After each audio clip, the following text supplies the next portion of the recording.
Rice వినియోగదారులు కూడా మన కుటుంబ సభ్యులకి, దే ఆల్సో ఫ్యామిలీ మెంబర్స్. ఎందుకంటే పంట పండించినప్పుడు అది మార్కెట్ చేసుకున్నప్పుడే దానికి ప్రయోజనం చేకూరు. పంటలు పండించడం జరుగుతూ ఉంది. చాలా మందికి కెమికల్ ఫార్మింగ్ చేసిన తర్వాత ఏం మిగలదంటే చివరికి చింతలు తప్ప ఏమీ లేవు.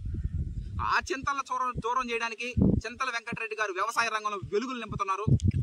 ఆయన మెథడ్ ఫాలో అయ్యి ఎంతో మంది సైంటిస్టులు కానీ అగ్రికల్చర్ ఆఫీసర్స్ కానీ ప్రశంసలు అందుకోవడం అంటే మామూలు విషయం కాదు. వాళ్ళ యొక్క అభిమానం మొన్న చూసుంటారు మీరు, 2 సంవత్సరాల క్రితం కేవీకేలో సన్మానాలు కూడా చేయడం జరిగింది. అవార్డులు రివార్డులు కూడా రావడం జరిగింది. దాన్నిటికి కారణం సివిఆర్ మెథడ్ ఫార్మింగ్. నమస్కారం, Harshat Vihar CVR method farming లో వరి పండించే యువ రైతుని. ఇది కూడా మన కుటుంబ సభ్యుల కింద లెక్కాను. ఏంటంటే మామూలు విషయం కాదు. రైస్ కొనడం అంటే అంత కాస్ట్ పెట్టి, అదీగాక ట్రాన్స్పోర్ట్ ఛార్జెస్ కూడా పడతా ఉంటాయి వాళ్ళకి. నిజంగా పేరున ప్రతి ఒక్కరికి ప్రత్యేక కృతజ్ఞతలు చెప్తా ఉన్నాం హర్షత్ విహార్ టీం తరఫున.